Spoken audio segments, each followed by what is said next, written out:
Morning, everyone. Welcome to our May Government Affairs meeting.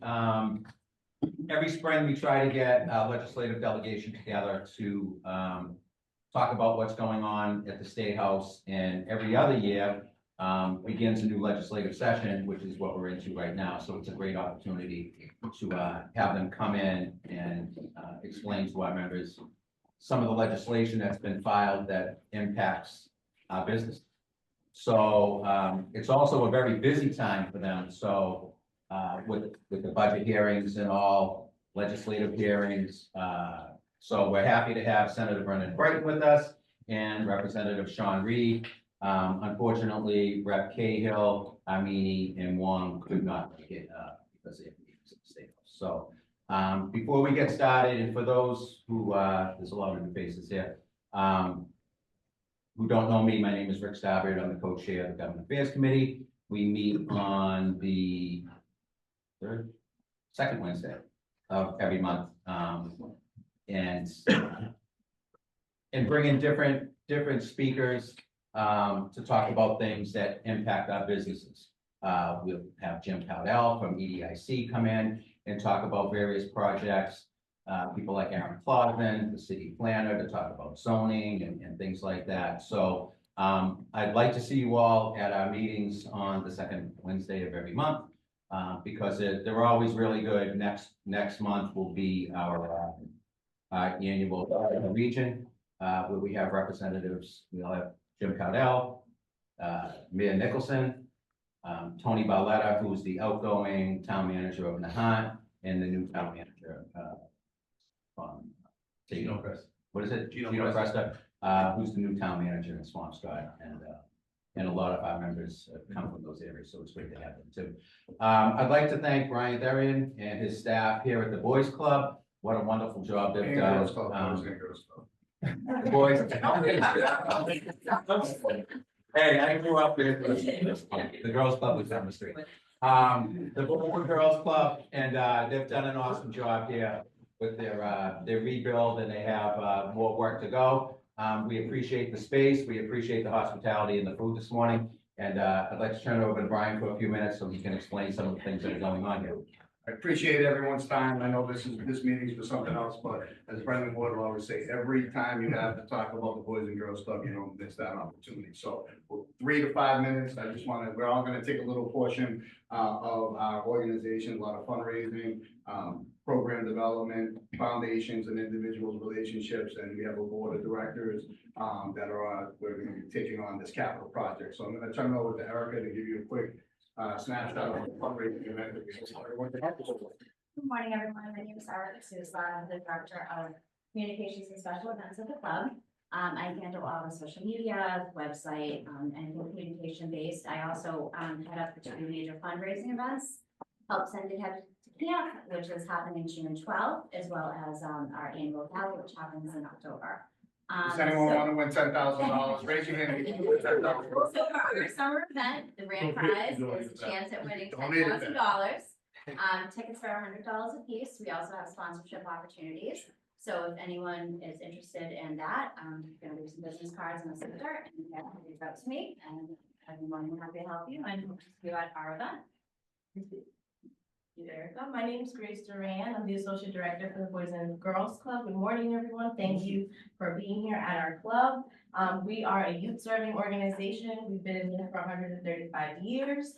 We see over 400 members every single day from all of the Lynn Public Schools, the 27 of them, and St. Mary's and KIPP, and all of our other great private schools as well. And currently, we are wrapping up the school year. We have a theater program next Tuesday on May 20th. It's at 6 p.m. at Lynn City Hall. Our members have been working very hard on this theater production, learning their lines, building their cast. We are competing with his birthday. If you have kids or nieces or nephews and you're into theater and arts, we'd love to for you to come support our members. It is free. And then we have our summer camp program that is coming up on June 23rd. It's a wonderful 9-week program. We have programs for kids ages 5 all the way to 18 years old. We have a kids club program, 5 to 12 years old. We have a Camp Creighton program where we bus over 100 kids from Lynn to Camp Creighton in Middleton every single day for a beautiful 140 acres with a brand new pool and a playground and just an awesome summer experience. And then we have our teen program. We keep our doors open till 9 p.m. for our teens. And so those are our 3 programs during the summer months, and we can't wait for you to support us and give back to the community. Thank you so much for being here. Hi, everyone. I'm Jody Furlong. I'm the CD Brands Manager here at the Boys and Girls Club. And my job is to raise the funds for all those amazing programs that Grace just talked about. So making those partnerships, making connections in the community, you know, all of that, you know, stewardship that needs to be done to raise the funds that we need for our capital. Morning being in Iowa, that's tomorrow. Sound like it's morning. Sorry.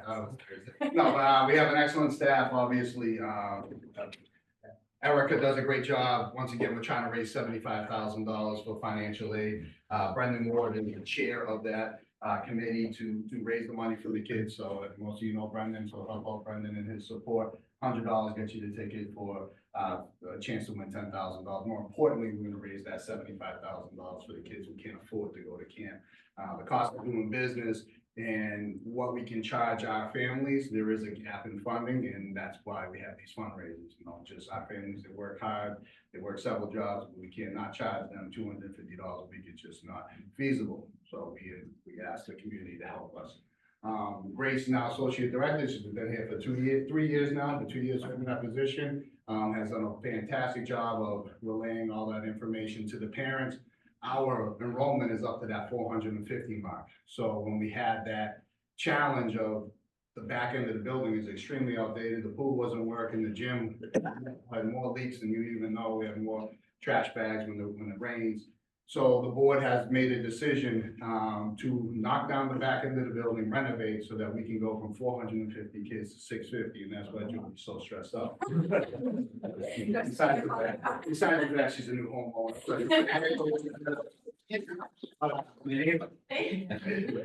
But on a serious note, you know, we have a food insecurity challenge in Lynn, so we're going to be having, if you look at the 3 floors right there, you're gonna have a cafeteria. If you look at the middle floor plan, those tables are for a cafeteria. Right below that's a kitchen, commercial kitchen. We're gonna be serving breakfast, lunch, snacks and dinners throughout the summer. And during the after school program, a snack and a dinner. So we are extremely excited about that opportunity to help the kids and the families. A lot of our parents, like I said, they're working late.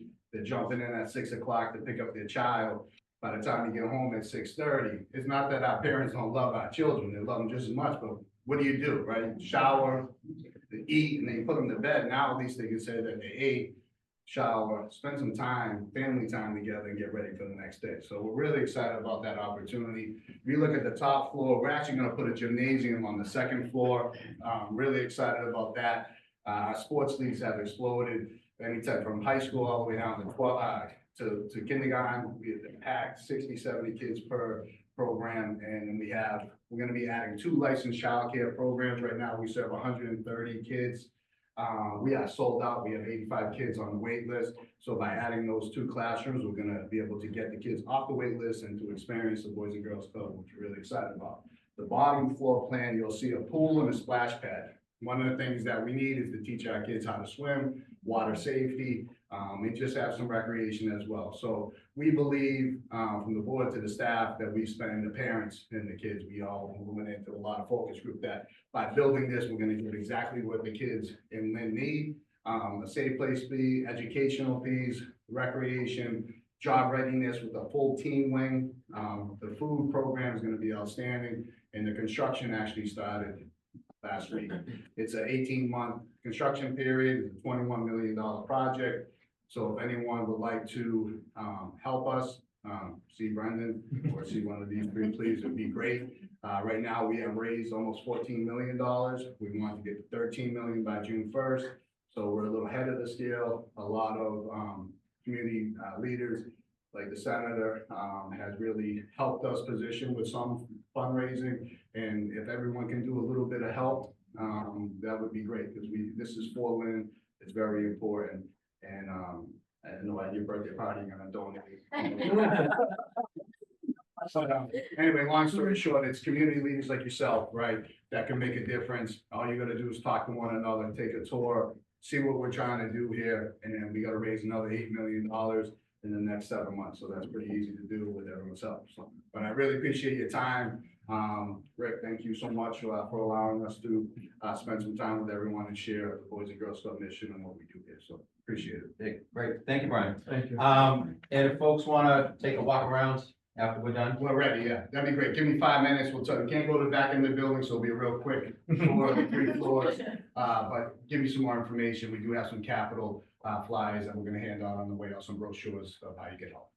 place has really come a long way since some of us were kids coming in here and the bowling alley directly below us and set up. There's the no more pads and- bowling alley. We're planning to pay this down next year. Dance room and theater production, so it's a little bit different. Great job, thank you. That's what happens when the girls come in. They spend all the money. Hey. Sorry. We're also joined this morning by the Chamber Board Chair, Jonah, Executive Director Ryan Newhall, and, pardon me? Co-chair Brendan Wood.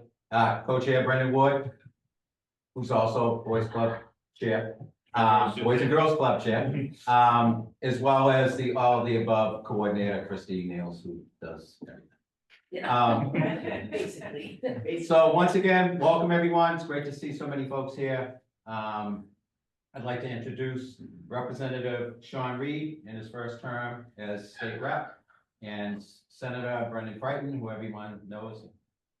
Who's gone? Who's been a while. Been a long time. How long you been around now? 20 years. 20 years. Well, as it is for the top. Remember when you first ran for city council, the first year I ran for school. Well, thank you so much for being here. I was gonna give Brian a shout out, but he left, so I can skip that. No, it's still Brian. No, Brian, sorry, Larry, I was gonna say, thank you for hosting us here today. I get asked all the time about the camp that I own, Camp Crichton, whether I just own it. And I have to remind them, our Crichtons dropped the E, all the successful Crichtons, the philanthropists, the colleges, they kept that E, so it's my family's biggest regret to date. But it's an honor to be here in Rep Cahill, Rep Armenia, Rep Long, and their regrets. I first started working really closely with the chamber back when city councilor, and Rep Cahill at the time city councilor, and then became city council president. Had a really strong relationship. I had a good relationship, but I think started to open up communication a little bit better, and that was on both sides. Really make sure that we were hearing concerns of the business community, and that the business community was hearing kind of the challenges we have with government to make some of these things to happen. So I'm forever grateful for the advocacy. Days like this are very important for Sean and I and the delegation to learn. So I'm going to just briefly talk about some legislation that you've heard me talk about before, just kind of a brief update, and then talk about some of the issues we're dealing with now. One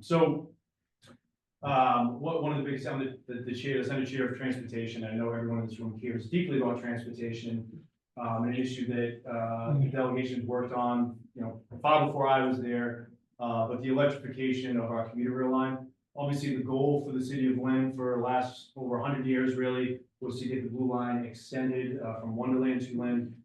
Because of land use decisions, rising costs, environment, and you name it. The reality is that project, while we'll never take it off the table, is certainly a longer term vision for the city. A few years ago, with the help of the chamber, we were able to advocate for the electrification, to be included in phase 1 of electrification of the 400 miles of commuter rail, which, you say electrification, what does that mean? It means more frequent trips, which as a result would be reduced fares. That's something comparable to a subway, a fare of $2.40 versus the $7 we pay now. Obviously, the transfers would be allowed as well. The reduction in carbon emissions, which for our city here, when the train runs through your backyard, there's particulate matter and diesel just being spewed out into our community, for many of which the riders here will never have an opportunity to ride. Obviously, it means a lot for economic development. With that increased frequency of these electric vehicles, you can add more stations. So Salem State forever has wanted to have a South Salem commuter rail station. Given that I think 90% of their student population is from Lynn, how great would that be to have cars off the road or easier access for folks to go back and forth between Lynn and Salem State, also North Shore Community College, being located right next to our stop here.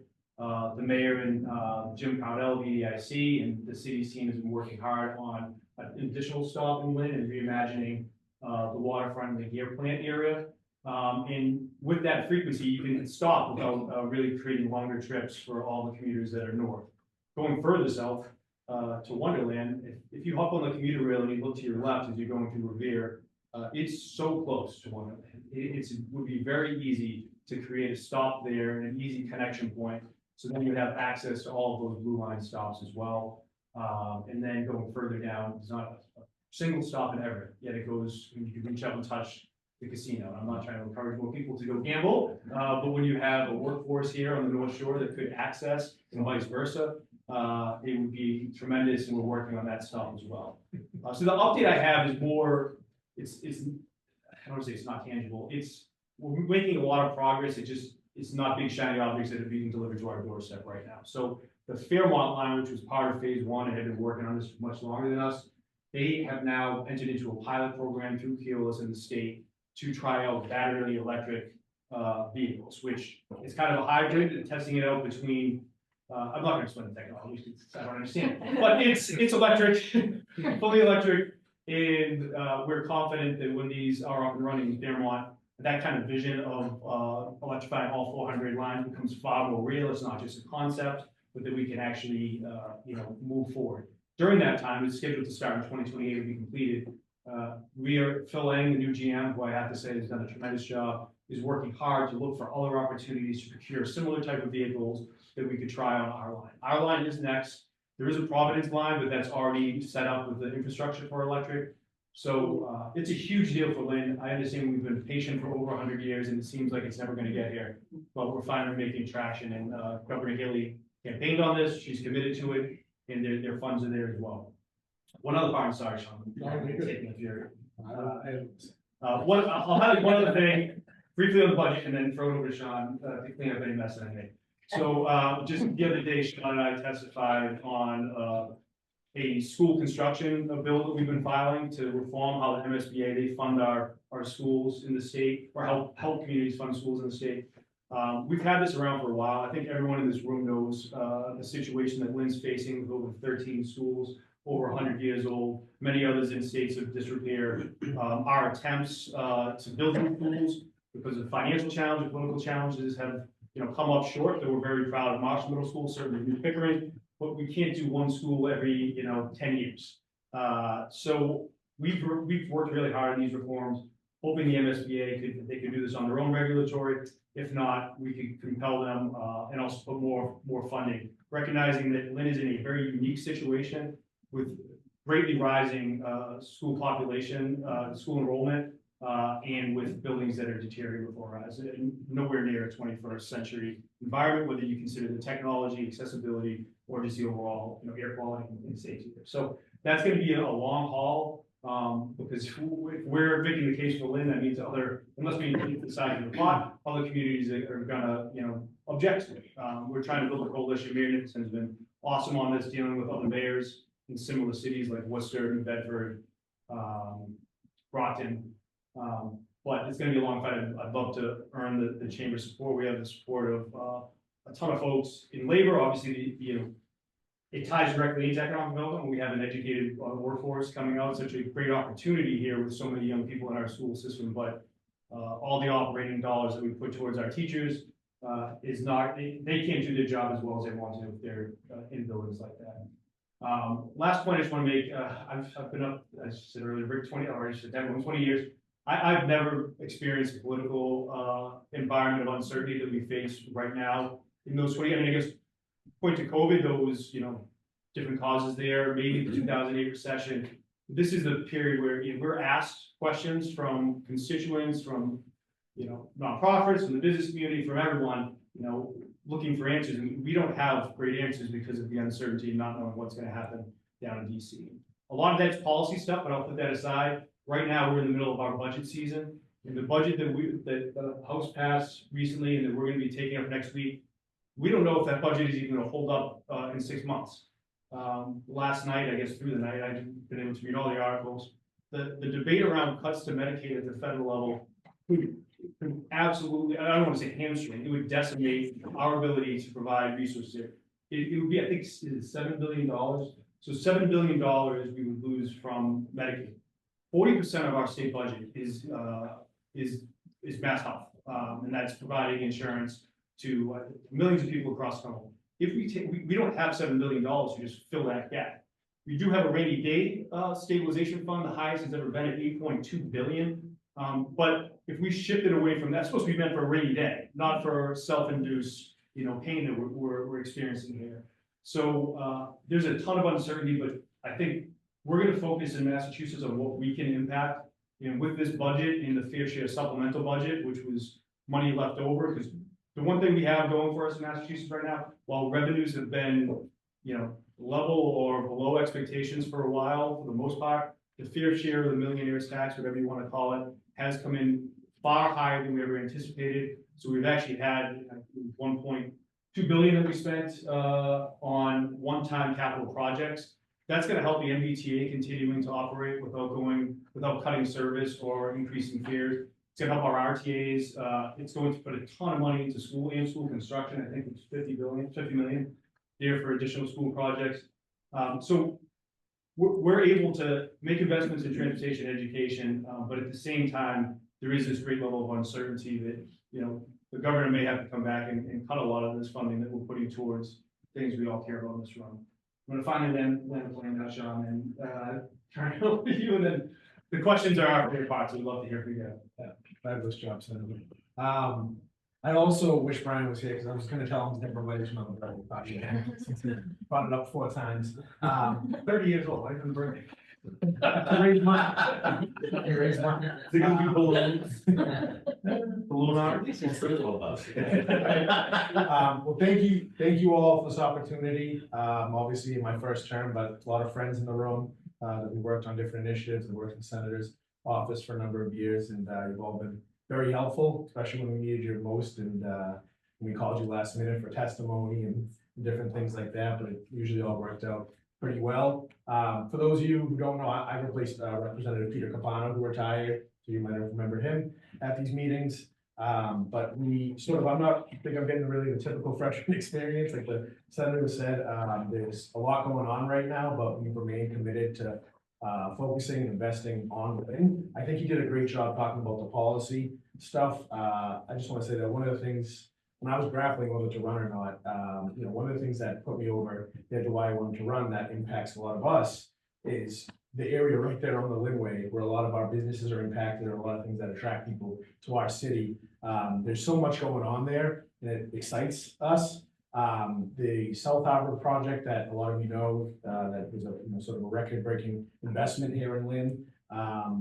Just the other day, they had a community MEPA meeting. It's a new requirement that all new projects have environmental community meetings, and it went really well. So we're really excited about all the projects. The Gear Works plant, I know this is, the city's working very hard on this to add an additional stop. All this stuff is very, very exciting, not just for the people who will live and work and play in that area, but for all of us, regardless of what our sort of investment is in this community. So really, really excited on the local stuff. And, from a state perspective, we've been pushing it very hard, and very surprised you didn't mention the ferry. I was just gonna say, I was waiting. I see that. I know Jim was sitting next to you, looking right at you, but we're all going to be excited that the ferry came back this year. Ridership has been great. It's been tremendous last year and even coming into this year.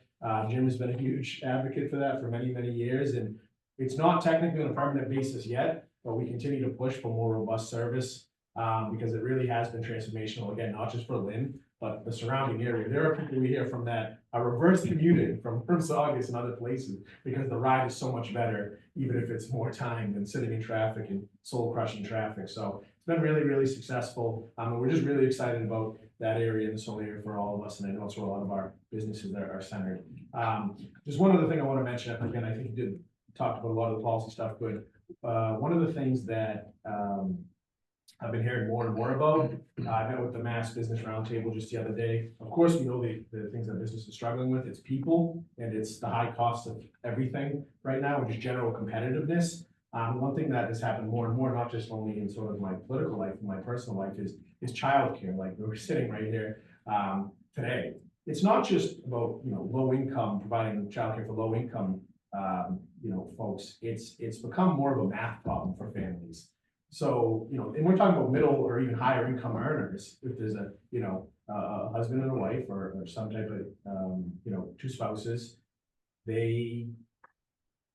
one of them sometimes leaves their job because the math makes more sense to leave your job than to pay what it is for childcare. Even me and my wife have had this conversation, and neither of us are there yet financially. But you know, when you break down the math and you're spending $500 a week on childcare, that's $2,000, $2,500, $3,000 a month, and that's on the lower side.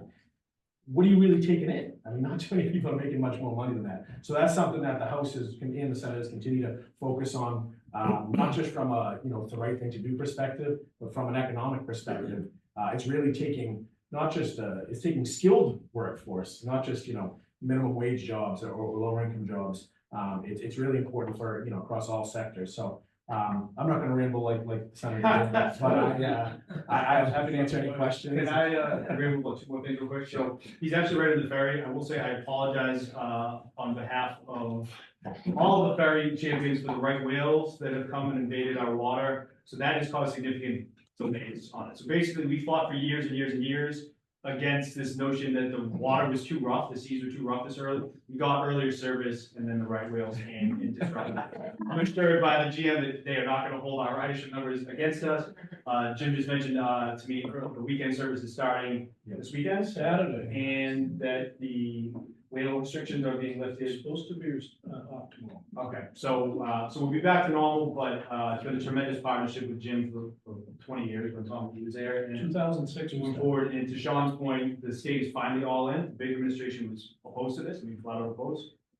We have now we're buying boats, looking at electric boats, expanding service in East Boston, Quincy, Winthrop, and Lynn. So it's exciting. So on the ferry, so the commuter ferry is about a 30-minute trip. So you mentioned all the cars on the road. The biggest advocates are the folks that use it. It's a great trip. It's 30 minutes. Do your work, you can relax. Now the weekend, yes. The weekend ferry though, I want to kind of get the word out there. So it starts this weekend, as the senator said. But you could take and you're all looking for stuff to do in the summer, you can take that 30-minute ride into Boston, right? And then it's right there, Faneuil Hall's 3-minute walk, right? The aquarium is right there. North End is right there, thank you. Or you could then take about a 45-second walk, hop on another boat, go to P-Town. It opens up the Harbor Islands, it opens up everything. So we need to get the word out there. It's a great way to get in and out of Boston. It opens up everything for us. So, in that, you mentioned when Tommy started it with me in 2006, we got our first grant. Those projects don't happen unless the city and the state are working together. And so that's a good example of city and state government working.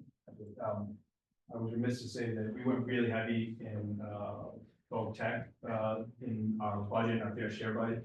Definitely have seen the tides change over the last 4 or 6 years. Governor Baker was great with it. This administration is continuing that. So it was almost $500 million that we're putting towards its capital investments for, we were just over there, new Ron Beckett machine shop. So it's a huge demand. Obviously, lines, the wait lists are growing bigger and bigger, so we need to expand capacity. But I think putting $500 million into that, it's historical funding. And then the C3 grant, so dealing with early education, I mean, speaking of what Sean said, investing more and more. This was a pandemic era thing that we put in place to try to keep the workforce there for early education and care. But we've continued it and really I think we're the only state in the Commonwealth, only state in the country that does it. So we only state that kept the federal money.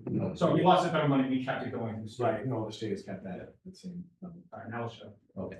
And before we get into questions and all, Senator, we know you chair the Transportation Committee, which takes a lot of your time, but if you could both just let us know what other committees you serve on, may give a lot of us an idea if there's a particular piece of legislation that's filed that impacts our industry or our business, that we know who we should be reaching out to. So Senator, what other committees do you serve on? So probably the most notable one for all of you, the Senate Ways and Means Committee is my first time ever serving on it, and there are a ton of members on it, so it's not like I have a ton of power there, but just in terms of anything financial, anything related to finance, revenue, all that stuff, it kind of comes from, I mean, a lot of the bigger policies go through the Ways and Means Committee.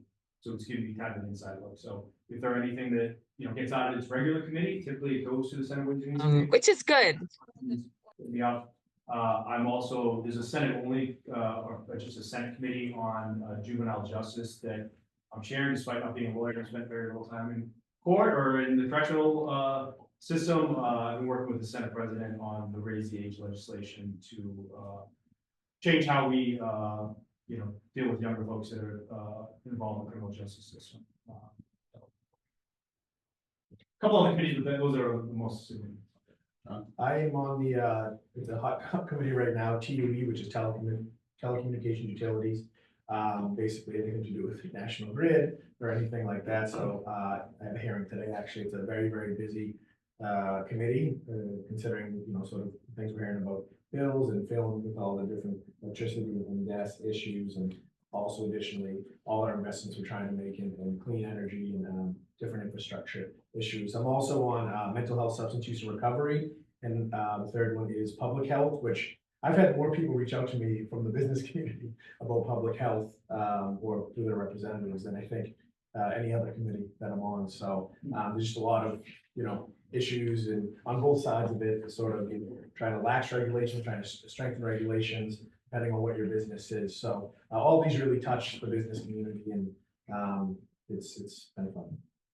And so when you get those calls, they're mainly related to healthcare? No, so healthcare is a different committee. It's more like a lot of sort of recycling or sort of trash management or things like that, and also different sort of technology, climate tech, and they need like relaxed regulations to try to do the good things that we're all trying to do. So those are some of the means. Great. Now with this being the new legislative session, new bills have been filed at the beginning of the year, and now the hearing process is starting to take off. Are there any big pieces that you see that could potentially impact the people in this room and our members? Yeah, absolutely. So, I mentioned the school building bill that we filed and the electrification. I think more broadly for the business community, a bill was just filed by Governor Healy, and we're still trying to figure out the details of it, but it's good to go before Sean's committee. And it's, I think, her administration's attempt to reform our utility industry here in the sense that everyone saw their bills skyrocket this past winter. Regardless of what any individuals believe on the causes of those, there are things we can do, I think, to make it more straightforward and to reduce costs. So their estimates are that it would save $10 billion for consumers over 10 years. This bill is a new file bill, needs to be fully vetted, but I think it kind of shifts costs away from the consumer more towards the utility when you think of programs like Mass Save and other things. It just came out with that. Anyone who has energy costs, whether in your personal life or your business life, I think you want to pay attention to that as it unfolds. We can certainly come back with updates there. Housing, another one, which I'm sure affects your workforce and obviously the community at large. We've gone really big the last few years and bold, and I'm sure there's some people that are not happy in this room about that, but the MA State Communities Act, which I was proud to sponsor, some people call it 3A, that was a huge step forward, but our goal is to lower costs of homeownership and rent in the Commonwealth.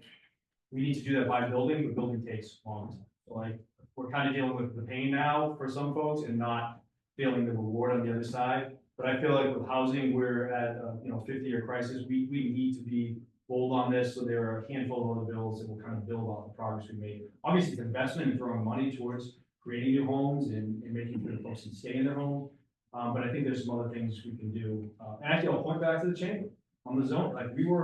We worked with the chamber, and to give away power as a city councilor is the last thing you want to do. It was really challenging, and I, for the longest time, pushed back on many folks in the chamber and said, no, we should control how these projects are built. And then once we realize we lay out what we want to see in our community, allow it by right, step out of the way, no one politics or the issue of the day get in the way, and create that framework. And that's, I mean, what we're trying to encourage, you know, many other communities in the Commonwealth we're going to want them to. So the chamber was definitely ahead of its time. Unfortunately, because we were so far ahead, a lot of the benefits we could have got from making those changes financially, we kind of missed, but I think we definitely led the way.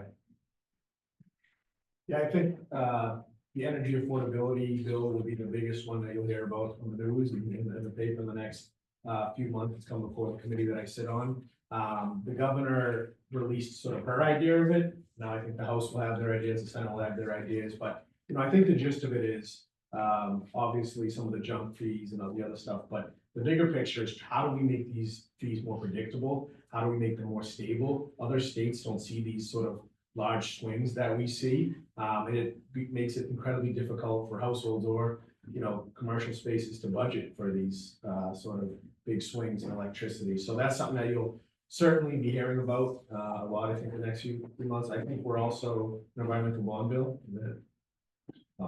I think there'll be an environmental bond bill, released, sometime in the near future. And, basically, you know, that's sort of one of our chances to try to get big investments into this area, for local projects. Not that it always comes to fruition, but at least getting it on the radar and having that potential funding source, for, anything to do with our waterfront, up and down. So, yeah, those are two of the big things I think we're about next. I forgot that one of the bigger parts of governing this proposal is dealing with nuclear, which isn't something we talk about on here, but if we're trying to keep our commitment to net zero by 2050, I think it's worthwhile debate to discuss it. In 1982, there was I think a referendum, a vote across Massachusetts, but also across the country, where a number of states banned nuclear altogether. The technology has changed considerably. You can do it in a much smaller, more controlled way. That could help us, you know, meet those energy goals without raising the cost of consumers. I'm not saying let's go all in on nuclear. I know it's a touchy subject and a few incidents here and there, but I think it's worthwhile to take a look at how the technology has changed and how it can benefit us. Okay. Sean, this might be more to you, but, you know, as businesses, I mean, homeowners all the time, they're being approached and cold called by these energy resellers, like Think Yeah. Energy and Constellation will save you this on your electricity bills and all. Are those companies regulated? That's actually a better question for the senator, So but sorry, that's my bill. Oh, okay. Oh, my bill, our bill. Well, you get them, you're like, oh yeah, it's Yeah. a big savings on National Grid, so you sign on, but then a year later, I've had quite a few meetings inside an office, a few months, quite a few constituents reach out to me saying, this is exactly what you said happened, you know, and a lot of these people are immigrants, or they sort of don't have, they're low income, so they're trying to save a quick buck. And it ends up hurting them much more in the long run. And there's really not much that, you know, we can do, and they aren't regulated right now, Well, so. no, the bill, we can. Right, no, I'm saying. so presently they're. Yes, they're unregulated right now. There's some level of regulation, but the now Governor Haley, when she was AG, she came to us, you know, with this concept. The Attorney General, Andrea Campbell, now is partnering with us. Basically, our bill goes pretty far. Like we ban the industry, which there are constituents who reach out and say, I've saved money. There are a few people that can game the system if you have all the information, and like this is like you are very savvy on this. But for the vast majority, to break Sean's point, they're going door to door, they're misleading you, they're getting you locked into these contracts, and you lose money. So overall, Lynn's lost earnings. It's in the millions of dollars our consumers have lost. And it's much more than any other community. It's uncertain. There's municipal aggregation, which is separate, like you can save money through municipal aggregation. But the competitive suppliers, it's meant for a very small group of folks. So in this bill the governor just filed, she puts out a compromise between the two, because we've hit a road. We've passed it in the Senate a bunch of times, no offense to the House, the House is not. We have some issues there. Her bill is kind of a compromise between the two, so I shouldn't give up on my bill just yet, but I think maybe this is a path forward to finally put a regulation to protect Lynn right and low-income residents. And that energy affordability agenda that we talked about, the governor, this was part of the conversation. Okay, great. Anyone have any questions? Can you Brendan. guys give us a quick update on, state projects in the downtown, like the parking garage and the courthouse? Yes, I will be quick. Okay. I have quick in there. So obviously we have the temporary platform for our commuter rail stop right now, and that will continue to operate. There, we have, we've been meeting regularly with the T, with Mass, I had a meeting with the secretary today, in the city. We will be having, a wide range of folks from the industry and developers weighing in as to what could be possible there. I think the overall idea is that the T doesn't do great development on its own. The city does fabulous development on its own, but coming together, and we've wrestled with how to do this.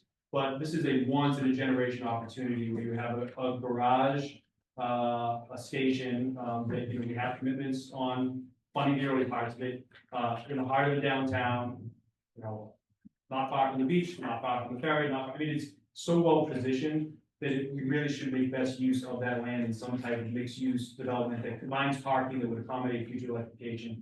It's a long time coming here. It's gonna be a long time to get there. The garage can continue to be used as we kind of see what appetite there is in the industry. And for us too, in Lynn, I mean, any of these developments, like, yes, we want to build housing, yes, we want to bring people to the city. It's also a huge revenue source at a time where communities, big and small, affluent, and, you know, more working class, are facing huge increases in the cost of healthcare and pensions, obviously inflation. So you have an override, you're having debt exclusions, communities can't afford to have even basic services anymore, putting more on the backs of their constituents too, asking for, you know, sports fees and other things for students.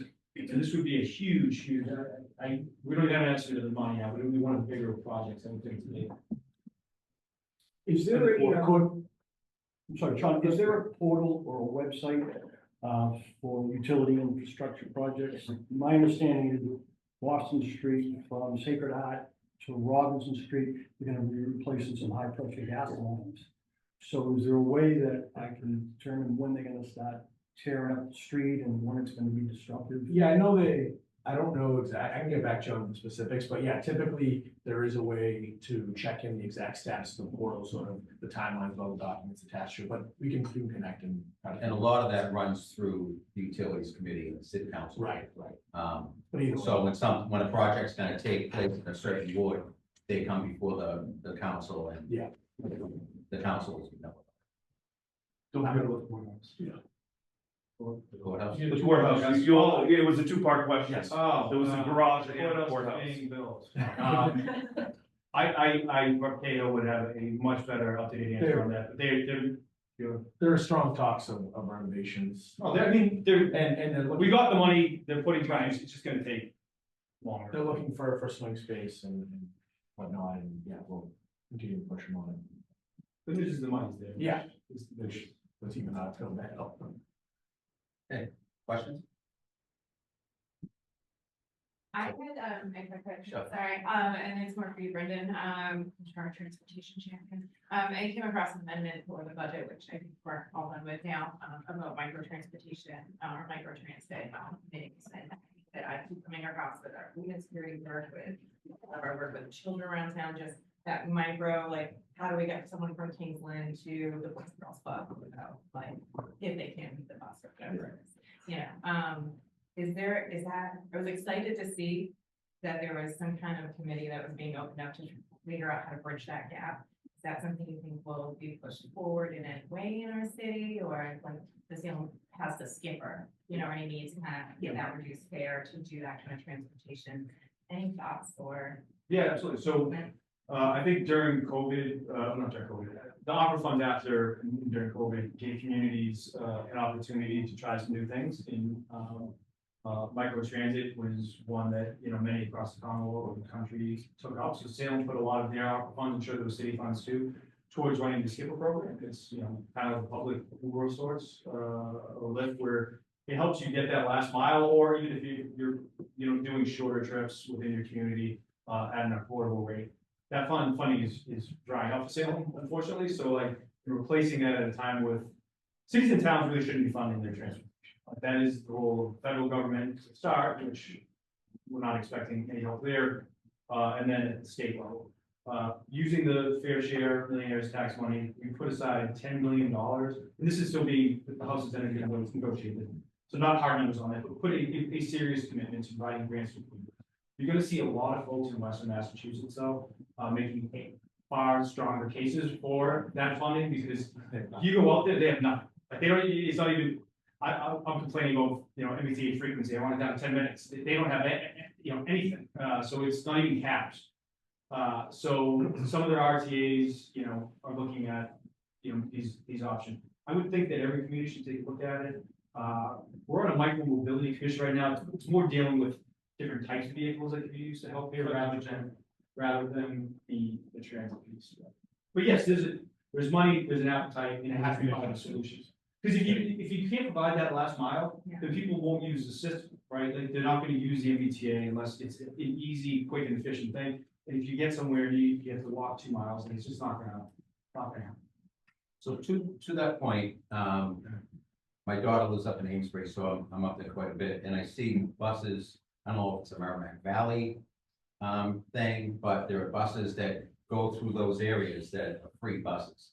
So the RTAs have moved to a fare free model. And I'm kind of torn on that. Like, I was advocating strongly for the low income or medium means tested fares, which we've implemented. So you get half off if you're a certain income level in the Commonwealth, which again, the riders here in Lynn is huge. The RTA went full fare free, most of them, I think like 90% of the RTAs. We continue to fund that. We think, they need a little bit more assistance and a little bit more draw to get folks in less populated areas. But on the means tested fare thing, one thing that I'm frustrated by, I'm pumped we're doing it. When I talk about it to our constituents, very few of them have ever heard of it. And I know in these rooms that I'm talking to folks that would meet that threshold. So for this budget, I filed an amendment to put some resources to the team to do an awareness. I think it was 440 people in Lynn have signed up, and that's a community of over 100,000 people, which obviously a lot more people would qualify. I asked if we just have them automatically enrolled if you're on these types of programs. There was some legal issues there, privacy issues that they could not. But I think there are probably many organizations within the chamber that could help us get the word out there once, we have to almost like a campaign just to like educate people. Don't just sign up. You can sign up on your phone, but for some that may be a challenge. So like, it'd be great if more people are willing to adopt it or enroll in that program. Yes, absolutely.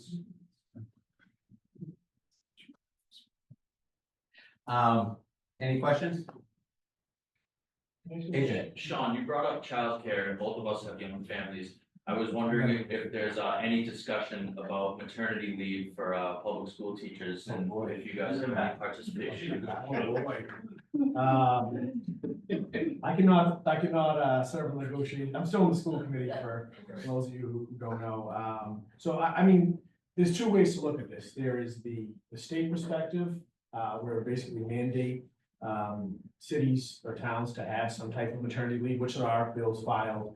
But the problem with that is there have to be some type of appropriate funding with that. It'd be very hard to leave cities and towns in a position with an unfunded mandate. So how it's been working currently, it's been negotiated in contracts at a city by city, municipality by municipality level, depending on sort of the finances of that, of that town or city.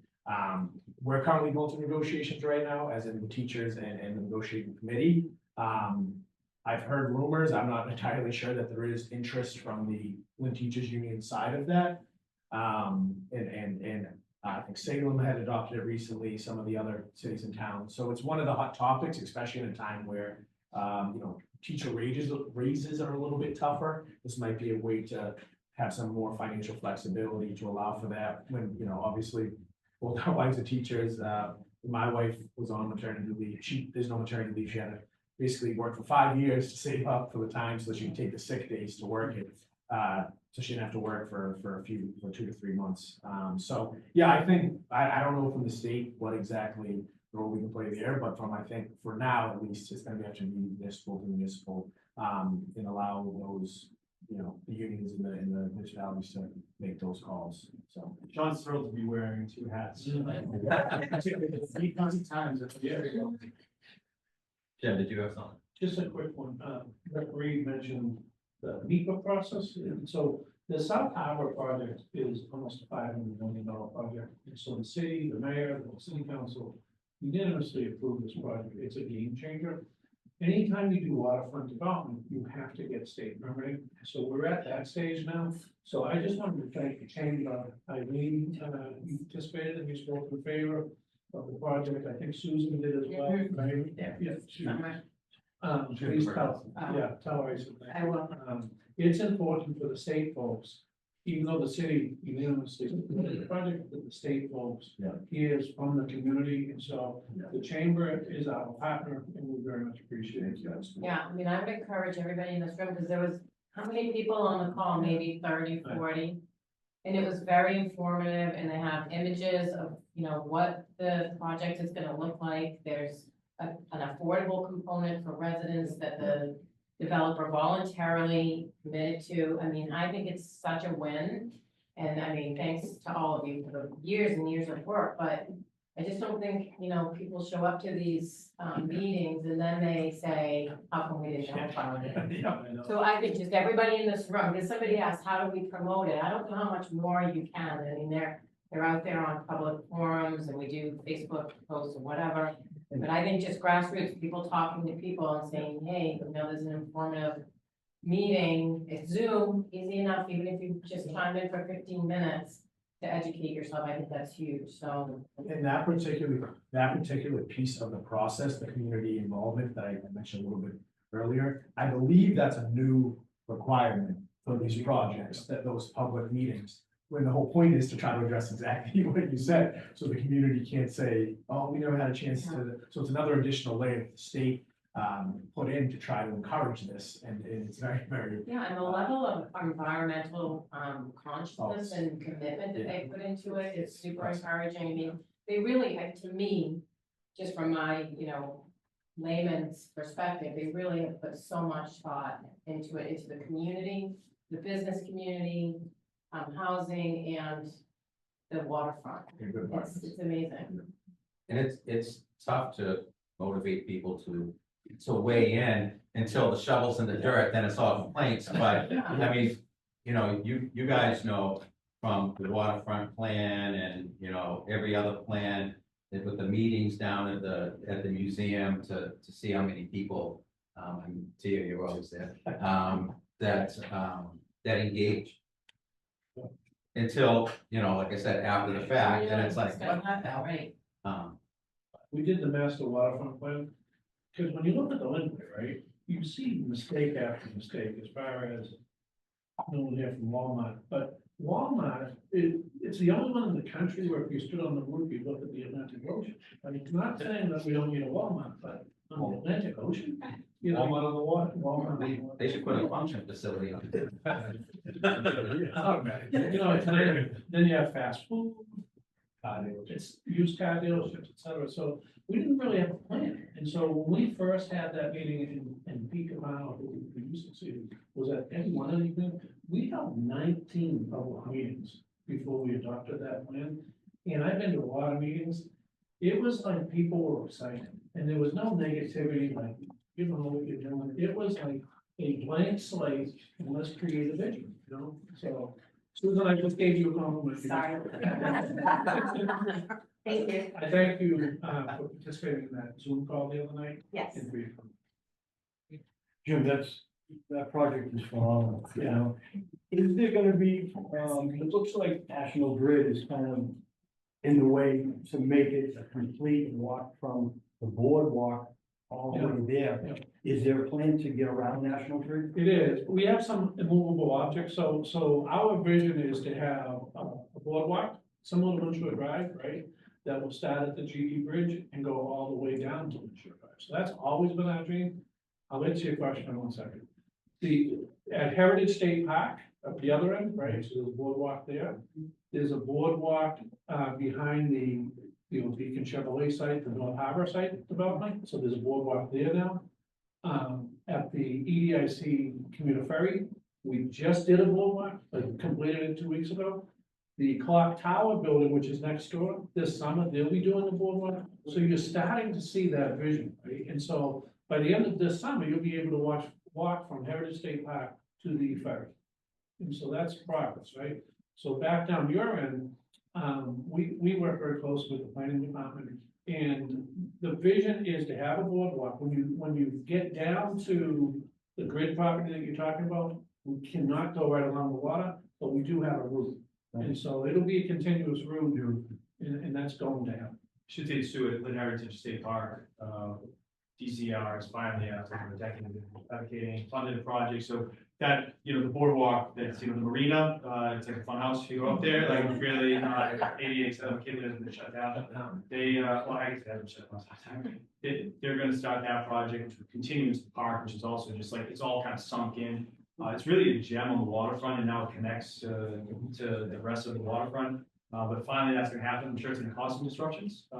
We've also renamed it to, I think it's the Land Heritage State Park, but working with the Veterans Council in Lynn, it's gonna be the Veterans Memorial Park, where we're going to complement the Gold Star Kennedys Bridge, the pedestrian crossing that goes over the North Shore, and have, you know, some monuments for veterans here as well, but also just a place for families to go with amenities, and obviously just breathtaking use of water. Do you know how to start? I know some activation happening down there. So they finally do some legal issues that Jim wanted it, just, we need to make sure that the residents down there, everything is, because it's an active site, it delayed the project for a while, so I don't know where the start date is off the top of my head. I can certainly.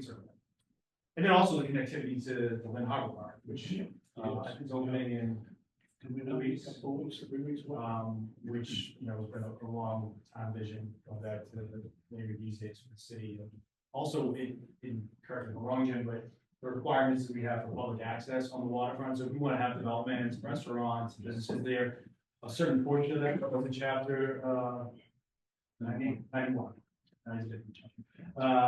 We need to have public space there, and this accomplishes it, or helps contribute greatly. We're working with the state, down at the commuter ferry site. Our dream has always been to put a building there. And the first floor would be like for the public, a small coffee shop, a harbor master and so forth. But the second floor, we would love to get a restaurant there. We have a beautiful view of the ocean, the commuter ferry, people can come from Boston to the restaurant. So that's our goal. We'll try and get that. I know you're Christian. Yes,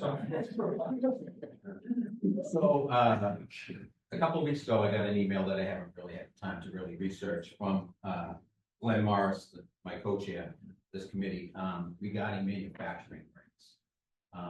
And in Lynn, which was always a manufacturing city, and a lot of, commercial spaces are now becoming residential spaces. And is there any push on, more manufacturing grants, hopefully bringing some of those jobs into Lynn? Sorry, I'm just gonna try to skim through the press release, see what we can Well, I know, I know in the House budget, there were, I don't know specifics, but there was a huge investment in pushing advanced manufacturing in particular. I don't know the specific grant program off the top of my head, but, it was basically clean energy and advanced manufacturing were the two big industry that we talked about investing. Just go back to Yeah, we're doing specifics. Yeah, this is like with the vote tax stuff, there's just a huge interest now in that space, so let me get those. Yeah. Okay, because it would be great to see, you know, to not lose all commercial space, because once it goes residential, it doesn't come back. And to provide those jobs, and we've got, you know, like we said, Monday night, probably one of the not the best training facility, it's right here in Lynn, so. Absolutely. Any other questions? Yes. You want to? Oh, we're gonna do an update thing, a calendar thing, is that what you mean? On the golf tournament? Okay. You. I'm a golf. I don't know if you looked at me, but I'm not a golfing, kind of looking person. My name is Shira, I'm team case manager. I'm a Linner. Thank you both actually for all the work you guys have been doing, honestly. I came from the Lynn Police Weekend Health Unit, so you've actually done significant work, and I spend a lot of time with our homeless, a lot of time with our mental health population that affects pretty much everyone here. You may not be the ones facing the issues, but your businesses are. And I was the one that had to clear out the Lynn Way probably 7 or 12 times, and then a couple more times I don't remember. And so for me, I come to these meetings and to give awareness of the fact that there's a lot, as you know, there's a lot of cuts to case management. And what that means for you all is that there's less people being overseen, which means more destruction, more police involvement, more EMS involvement. So for me, I'm just curious as to how can we work together and actually ask for your help.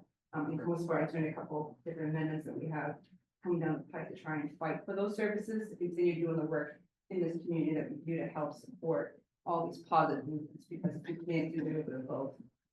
It's going to ultimately be more disruption and slower build costs and all those different things. Yeah, absolutely. So, first, thanks for the work you do in the behavioral health unit. I think most folks here in this room, but, we have trained clinicians, working directly with, the Lynn Police to, help, folks that need help, rather than getting them, criminal justice involved, making sure that they have access to services, among many other things that are on a shortchange. Nope. They do it all. And I've Tom McGee was a supporter long ago, and we kind of carried that on, and we were able to fund it. We have an amendment filed to fund it again this year. The bigger picture that came up this year was, I'm not knocking Governor Healy, but she made a significant cut, really, I forget the amount, to these types of programs across the state that would have, even though we get, an earmark locally for that, it would have decimated the ability for, at a time when we're trying to have police focus on criminal matters and trying to have trained clinicians focus on helping people get access to service. Obviously, accountability is important, but we want to help people. So we've restored that in the Senate budget that came out of Senate Ways and Means, so we're not dependent on amendments. Some of the amendments that you may be hearing about, that we're hearing directly about, certainly look into more. I think the position, as was in the House and I believe it will be of the Senate, is that there are active negotiations right now between. I can tell you right now, being part of that committee, the negotiations are alive. The hierarchy has walked away, and they're saying. At the NH. Yes. So basically, they're putting it all back in the case management, so they are absolutely decimating their plans to continue the decimation and their changes, which is a huge detriment to what we do, right? You think about it from the VHU side, think of a health unit, folks will come in, we refer to DMH. That's not going to be an opportunity. The hierarchy of DMH will tell you, oh, we'll handle those. You're cutting 170 case managers plus 2 programs. You're taking a case manager who will have 25 people to 50 plus, and then they're allowing anyone to show up services because they want to make this big access. That is going to be a problem, because I don't know about you, but if you have 5 workers can't manage 500 people. And the acuity level in this community specifically, and the North Shore, which we covered, is way too high. And they're expecting way more than anyone can ever do, which is why the new amendments that we're asking, so I know it's scared, put a couple of them, and I'll give you a list before. Yeah, we can talk. I mean, it's. But it's still good, and we definitely need that support. This community specifically needs that support, because we've already found more issues. You look at COVID alone, our numbers doubled within 3 weeks of COVID, 3 weeks. And it hasn't stopped, even with the COVID restrictions that continue to skyrocket. Right, so what does that mean for all of us? More money, more people leaving services, less people contributing to the community. Thank you. Yeah, I mean, obviously it's been through the House already and it was. You co-sponsor, thank you so much. But being several on the mental health committee, we've had a couple meetings and chatted, and I think there's a lack of understanding at sort of the secretary level of what exactly is done at the ground level. So I think regardless of what happens with all of this and how it plays out at the end, there really has to be some type of larger conversations around, rethinking this all, sitting at the same table and looking through it systemically. So we agree, because we're trying to be active more in the community, just so people know what we do, because it's way more than people realize. Sure. As you both are painfully aware. Thank you. Thank you. Okay, it's, we do generally try to get everyone, back on their way to work, within an hour. Some days like this, we have so much information, we do run a little bit later. And we appreciate you both taking the time, especially during this busy part of your schedule, budget hearings and everything else going on, to join us. please let us know if there's something that you need our support on, whether it's, we've gone into transportation and talked about transportation needs in the city. But anything regarding legislation, if you need us to come in and testify. You do Zoom now too. Okay. I bet. Like, you're no stranger to see. Yeah, but we do appreciate you guys coming in, and it means a lot. I know you guys, Monday night, Senator with both his kids and sports and all to race down to an event that we hosted down at Lynn Tech on Monday night. Rep. Reid was there with a 7-month-old in his arms. So they put in a lot of time, not only during the day, but nights and weekends, making sure that they kind of make the rounds and support all the organizations in the community. So we do appreciate that. We do have a lot going on with the chamber. I'm gonna have Christine talk about the golf tournament. We all have the calendar in front of us. Eileen, do you have anything you want to say? No, I mean, these are our upcoming events. We welcome you. I would say, yeah, if you need anything from us, we can reach out to the membership. So as Rick said, thank you so much for being here, and to Jim. And, if you need a call to action or you need us to write letters, we can reach out to the membership. So, and yeah, these are our upcoming events. Yeah, so nobody leave until we go down these. Tomorrow morning at the Lofts, it's a networking event. For those that haven't been down there, they do great work.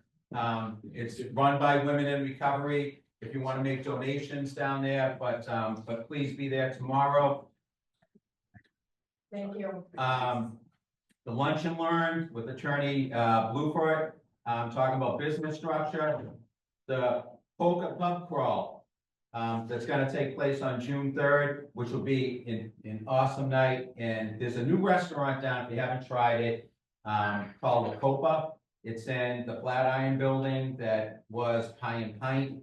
The place is unbelievable. It's really nice.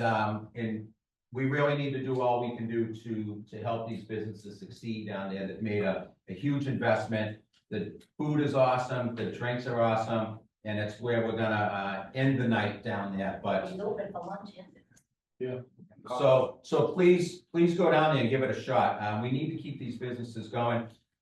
June 11th, State of the Region address, where we'll hear from Jim Cowdell again, as well as Mayor Nicholson and the town managers of Nahant and Swampscott. That'll be at St. Mary's. And I think it's good to keep these meetings moving around, because it lets us see places like the Boys and Girls Club and all they've done here. We host some of them down at the Y, some at Lynn Community Television, and this one at St. Mary's. And so we're lucky to have these spaces available to us. So just don't lock in on, oh, we were at the Boys and Girls Club last month, so I guess the State of the Region is gonna be there. So look at where these meetings are, and Christine Pierce wants to talk about the golf tournament, which is always a fun day. Super quick, I have to give kudos to the board of the chamber, you guys are kicking butt, Christine, Brian, and all of you, there's so much buzz in the city about the chamber. Really quick, the golf tournament is August 25th, it's a Monday, super fun. We still have a couple of sponsorship opportunities available, but they're going quick. Also want to talk about 5K road race. Me and Jim are co-chairs, right? If you say so. That's going to be, we're moving it to Saturday on September 20th. But a big thing I want to mention too is the day after the road race. Jim and all of us again are hosting our first food and beer truck festival at the ferry site, which is going to be phenomenal. So if you want to get involved, we can always use help with all of these committees, but on the golf, still looking for a few more sponsorships and get your foursomes in early. The past couple of years, we have had a wait list for golfers and some people didn't get in. So if you're interested, go on the Chamber's website and register.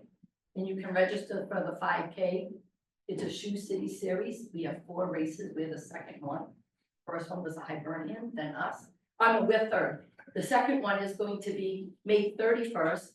It's in Saturday at the Lynn Woods, the Lynn Fire, Lynn Police. It's a family day, it's free, bring your kids. There's pizza, bouncy houses, I mean, it's gonna be a fun day. With Jim the- likes it so much, he's gonna run a 10K. Yeah. And then the last one is the turkey trot from Rowley, so get involved. Yeah. Yeah, There's a that's lot all I going can on, a say. lot of fun. Yep. And, so with that, thank you everyone for joining us this morning. We hope to see you next month at State of the Region address. Have a great day. You know, we'll see.